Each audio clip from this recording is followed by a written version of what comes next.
Hello નમસ્કાર મિત્રો, દરેકનું હાર્દિક સ્વાગત છે મિત્રો। ધોરણ 9 વિષય છે સામાજિક વિજ્ઞાન મિત્રો। પ્રથમ સેમેસ્ટરનો પાઠ નંબર 2 પ્રથમ વિશ્વયુદ્ધ અને રશિયન ક્રાંતિ સંપૂર્ણ સ્વતંત્ર સોલ્યુશન મિત્રો આ વિડીયોમાં કરવાના છીએ। તે પહેલા ચેનલમાં નવા છો તો ફટાફટ ચેનલ સબસ્ક્રાઇબ કરી લેશો અને તમે તમારી સામાજિકની નોટબુકની અંદર સૌથી લખી લેશો। ચાલો શરૂ કરીએ।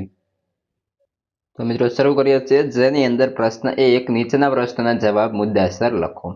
પહેલો પ્રશ્ન છે, પશ્ચિમ યુરોપ, એશિયા અને આફ્રિકામાં સંસ્થાનો સ્થાપવાની પ્રક્રિયા વર્ણવો। તો જોઈએ ઉત્તર। તો કે એશિયા આફ્રિકામાં સંસ્થાનો સ્થાપવામાં પશ્ચિમ યુરોપના રાષ્ટ્રો મુખ્ય હતા। તેમની આ સામ્રાજ્યવાદી લાલસાએ તેમના પડોશી રાષ્ટ્રોને પણ છોડ્યા ન હતા। નેધરલેન્ડ, બેલ્જિયમ અને લક્ઝમબર્ગ પર સ્પેનનો કબજો હતો। પાછળથી તેના કેટલાક પ્રાંતો ફ્રાન્સે પડાવી લીધા હતા। પોર્ટુગીઝ શાસક બિનવારસ મૃત્યુ પામતા લોહીના સંબંધે સ્પેનના રાજા હસ્તગત પોર્ટુગલ આવી ગયું, જેને કારણે 6 દાયકા સુધી બિન યુરોપીય દેશોમાં સંસ્થાનો સ્થાપવાનો ઇજારો એકમાત્ર સ્પેન પાસે રહ્યો।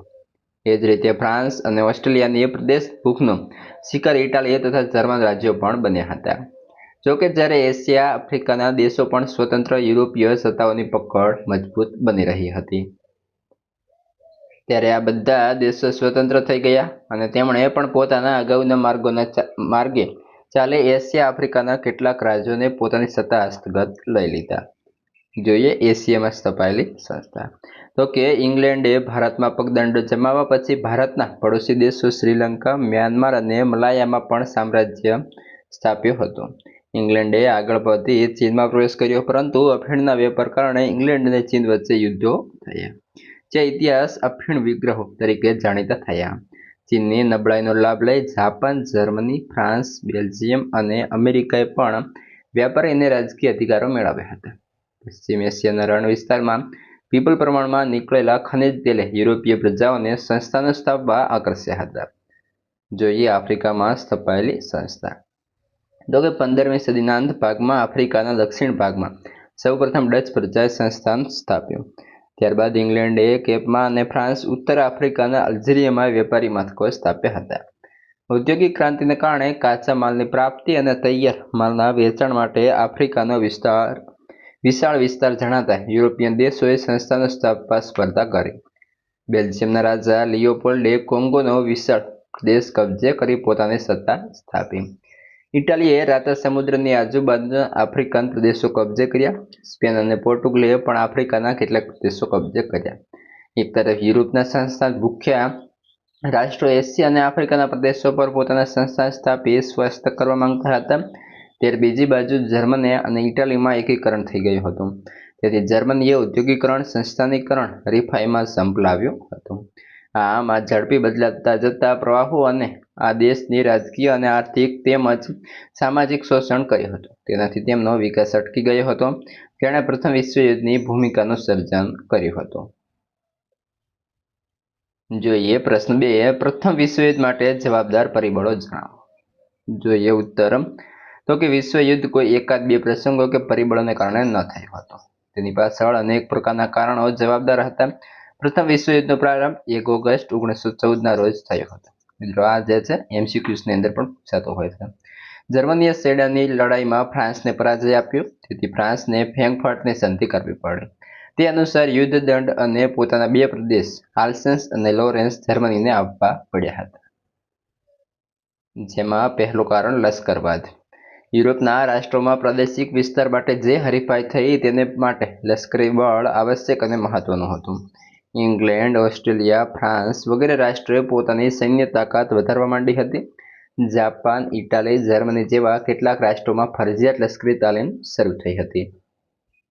આર્થિક કારણ: 19મી સદીમાં ઇંગ્લેન્ડ એશિયા તથા આફ્રિકામાં વિશાળ સામ્રાજ્ય જણાયું હતું। તેણે પોતાના સંસ્થાનો આર્થિક શોષણ કરી ધનવાન બન્યું હતું। ઔદ્યોગિક ક્રાંતિ તથા સંસ્થાનવાદના ઝડપી ફેલાવાને લીધે યુરોપને પુષ્કળ કાચા માલની જરૂર પડતી હતી। 19મી સદીની છેલ્લી 25મીમાં જર્મનીએ એશિયા અને આફ્રિકામાં બજારો મેળવવા હરીફાઈ કરવા માંડી। પરિણામે એક બાજુ જર્મની તથા બીજી બાજુ ઇંગ્લેન્ડ વચ્ચે તીવ્ર આર્થિક સ્પર્ધાઓ થઈ હતી। ત્યારબાદ તેની અંદર પોઈન્ટ 3, જૂથબંધી ગુપ્ત સંધિઓ। પ્રથમ વિશ્વયુદ્ધ સર્જવામાં જૂથબંધીઓ અને ગુપ્ત કરારોએ મહત્વનો ભાગ ભજવ્યો હતો।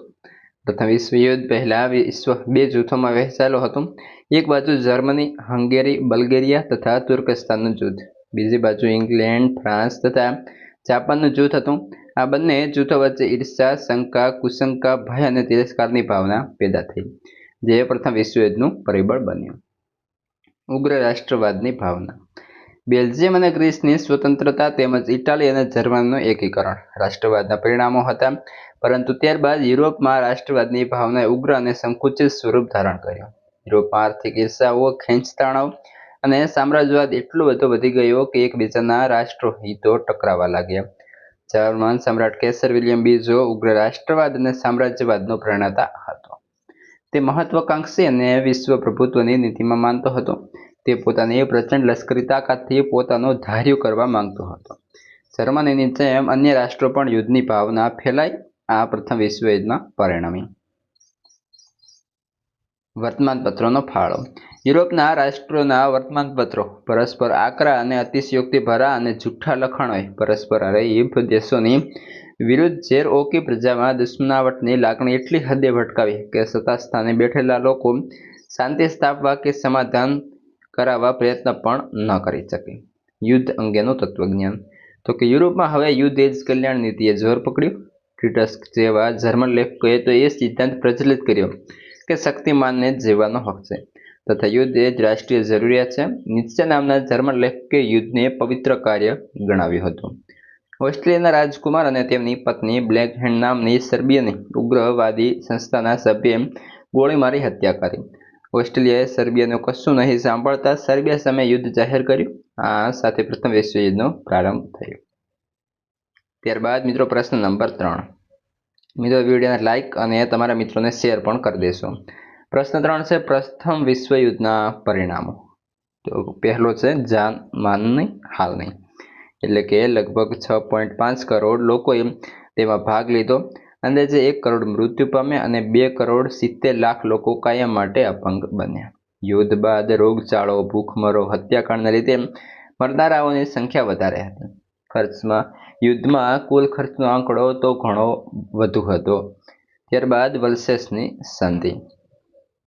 પ્રથમ વિશ્વયુદ્ધ અંતિમ ચરણમાં જર્મની દ્વારા મિત્ર રાષ્ટ્રોની બિનશરતી શરણાગતિનો સ્વીકાર થતાં યુદ્ધનો અંત આવ્યો. ત્યારબાદ મિત્ર રાષ્ટ્રે રાજધાની પેરિસ ખાતે શાંતિ પ્રક્રિયા હાથ ધરી. તેમાં 58 જેટલા કમિશનો રચાયા હતા. 145 જેટલી બેઠકો યોજવામાં આવી. પેરિસ શાંતિ સંમેલનમાં જર્મની સાથે જે સમૂહ જૂતી કરવામાં આવી તે વલ્સેસ શીશ મહેલમાં કરવામાં આવી હોવાથી વલ્સેસની સંધિ તરીકે ઓળખાય છે. વલ્સેસની આ સંધિમાં 4 પ્રકારની જોગવાઈ હતી. પહેલો છે પ્રાદેશિક વ્યવસ્થા, લશ્કરમાં ઘટાડો અને નિઃશસ્ત્રીકરણ, યુદ્ધ વળતર હપ્તાની ગોઠવણી અને યુદ્ધદંડ અને અન્ય જોગવાઈઓ.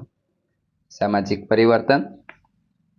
તો કે વિશ્વના દરેક રાષ્ટ્રોમાં યુદ્ધ દરમિયાન પુરુષો યુદ્ધ મોરચે હોવાથી કૌટુંબિક અને વ્યવસાયિક જવાબદારીઓ સ્ત્રીઓને માથે આવી પડી. ઘરની 4 દિવાલોમાંથી સ્ત્રીઓએ બહાર આવી વ્યવસાયિક ક્ષેત્રે સફળતાપૂર્વક જવાબદારી સંભાળે. તેનાથી તેમના પુરુષ સમોવડી હોવાના આત્મવિશ્વાસમાં વધારો થયો. લોકો અપાર મુશ્કેલીઓ વેઠતા હતા. દૂરોગામી પરિણામ. તો કે યુદ્ધમાં પરાજિત રાષ્ટ્ર સાથે સંધિ કરવામાં આવી. તેમાં વેરની ભાવના હતી. તેનાથી જગતમાં શાંતિ સ્થપાઈ નહીં. સામ્યવાદી રશિયાને રાષ્ટ્રસંઘમાં સ્થાન ન અપાયું. અમેરિકા રાષ્ટ્રસંઘમાં જોડાઈ નહીં. તેથી દ્વિતીય વિશ્વયુદ્ધનું કારણ પ્રથમ વિશ્વયુદ્ધની શાંતિ પ્રક્રિયા જ સર્જન પામ્યું તેમ કહી શકાય. મિત્રો આગળ છે પ્રશ્ન 2. ટૂંક નોંધ લખો. જેમાં પહેલું રશિયન ક્રાંતિ. જોઈએ તો કે રાજકીય પરિબળોમાં રશિયાની પ્રજા ઝારશાહીના દમન નીચે કચડાતી હતી. ઈસવીસન 1917માં રશિયામાં ક્રાંતિ થઈ. તે વિશ્વના ઇતિહાસની એક અગત્યની ઘટના ગણાય છે. રશિયામાં વંશ પરંપરાગત આવનાર બધા જ ઝાર રાજાઓ આખું દિને નિરંકુશ શાસન ભોગવતા હતા. ઝાર શાસનમાં પ્રજાને કોઈ અધિકાર મળતા ન હતા. જો કોઈ વ્યક્તિ અધિકારની માંગણી કરે તો તેની ઉપર અત્યાચાર, જુલ્મ ગુજારવામાં આવતો અથવા તો સાઇબેરિયાની ગરીબાઈ અને યાતનાઓનું કારણ બની ગઈ. પાદર ગેપો નામના પાદરીના નેતૃત્વ નીચે વિશાળ સર્કસ આખરે લોકો ઝારના નિવાસસ્થાન વિન્ટર પેલેસ ગયા. આ તમામ લોકો નિશસ્ત્ર હતા. કેટલાક હાથમાં ઝારની છબી હતી અને તેમાં રશિયાનો ગોરો નાનો પ્રભુ ઘણો જીવો જેવા સૂત્રો લખેલા હતા. આ નિર્દોષ લોકો પર ઝારના લશ્કર દ્વારા અંધાધૂંધ ગોળીબાર કરવામાં આવ્યો. તેવા હજારો નિર્દોષ લોકો મૃત્યુ પામ્યા. જ્યાં ઝારનો મહેલ હતો તે સેન્ટ પીટર્સબર્ગ તરફ લોહીથી લાલ થઈ ગયો. તે દિવસને ઇતિહાસમાં લોહિયાળ રવિવાર તરીકે ઓળખવામાં આવે છે. રશિયન પ્રજાનો રોષ પારખી તેને શાંત કરવા જ્યારે વર્ષોથી નહીં બોલાવેલી ડુમા બોલાવવાની જાહેરાત કરી. સમયાંતરે ડુમા બોલાવવામાં આવી, પરંતુ તે સમયે સંતોષ પમાડે તેવા પગલાં ભરી તે પહેલા બરખાસ્ત કરવામાં આવી.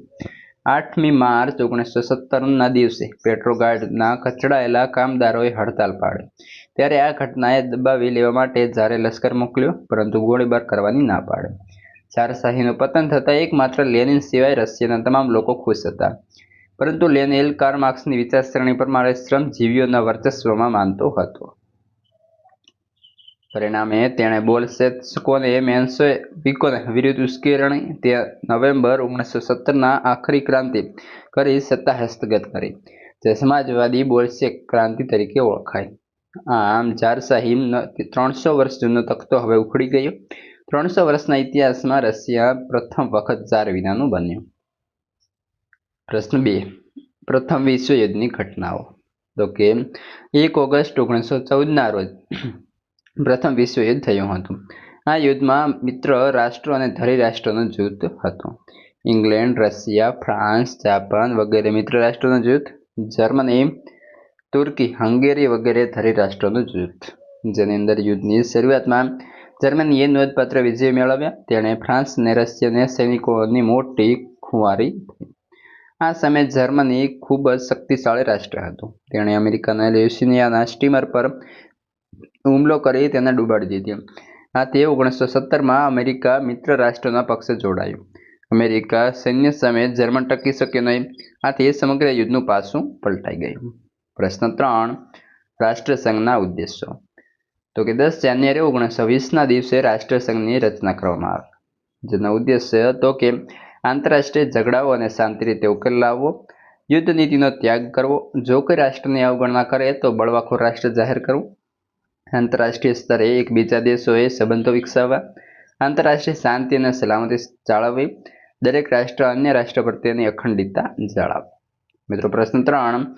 જેમાં કારણ આપવું. પ્રથમ વિશ્વયુદ્ધ પછી રાષ્ટ્રસંઘની સ્થાપના કરવામાં આવી. ઉત્તર. તો કે વિશ્વયુદ્ધની ભયાનકતાએ વિશ્વના દેશોને વિશ્વ શાંતિની અનિવાર્યતા સમજાવી અને તે માટે આંતરરાષ્ટ્રીય સંગઠનની આવશ્યકતા સમજાતા તે દેશમાં સત્વરે વિચાર કરવાની ફરજ પડી. અમેરિકા રાષ્ટ્રપતિ વુડરો વિલ્સને રાષ્ટ્રસંઘની સ્થાપનામાં વિશેષ યોગદાન આપ્યું.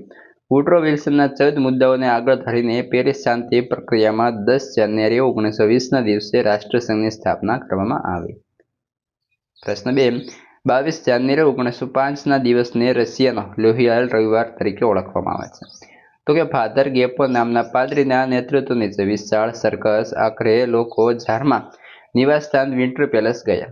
22 જાન્યુઆરી 1905ને રવિવાર આ તમામ લોકોની નિશસ્ત્ર હતા. કેટલાકના હાથમાં ઝારની છબી હતી અને તેમાં રશિયાનો ગોરો નાનો પ્રભુ ઘણું જીવો તેવા સૂત્રો લખેલા હતા. આ નિર્દોષ લોકો પર ઝારના લશ્કર દ્વારા અંધાધૂંધ ગોળીબાર કરવામાં આવ્યો. તેમાં હજારો નિર્દોષ લોકો મૃત્યુ પામ્યા અને જે ઝારનો મહેલ હતો તે સેન્ટ પીટર્સબર્ગ તરફ લોહીથી લાલ થઈ ગયો. આ દિવસ ઇતિહાસમાં લોહિયાળ રવિવાર તરીકે ઓળખાય છે. પ્રશ્ન 4. નીચે આપેલા વિકલ્પોમાં સાચો વિકલ્પ પસંદ કરી લખવાનો રહેશે. જેમાં પહેલો વિકલ્પ. પ્રથમ વિશ્વયુદ્ધના બીજ કઈ સંધિમાં રોપાયા? તો ઓપ્શન બી મિત્રો ફ્રેન્કફર્ટની સંધિ. ત્યારબાદ વિકલ્પ નંબર 2. પ્રથમ વિશ્વયુદ્ધને અંતે કઈ સંધિ કરવામાં આવી? તો કે ઓપ્શન એ વલસેસની સંધિ. વિકલ્પ નંબર 3. ફ્રેન્કફર્ટની સંધિમાં ફ્રાન્સે કયા પ્રદેશો ગુમાવ્યા હતા? ઓપ્શન બી આલ્સેસ અને લોરેન્સ. મિત્રો આ હતું સંપૂર્ણ તમારું સરસ મજાનું સોલ્યુશન. હવે આગળના પાઠનું સોલ્યુશન અને અન્ય મિત્રો જેમ કે સ્વાધ્યાય પોથી હોય, પ્રયોગ પોથી હોય વગેરે તમામ સોલ્યુશન આપણા ચેનલ પર ઉપલબ્ધ છે. તેની સંપૂર્ણ લિંક તમને આ વિડીયો ડિસ્ક્રિપ્શનમાં મળી જશે. ત્યાંથી વોટ્સએપ, ટેલિગ્રામ પર જોઈન કરી લેશો.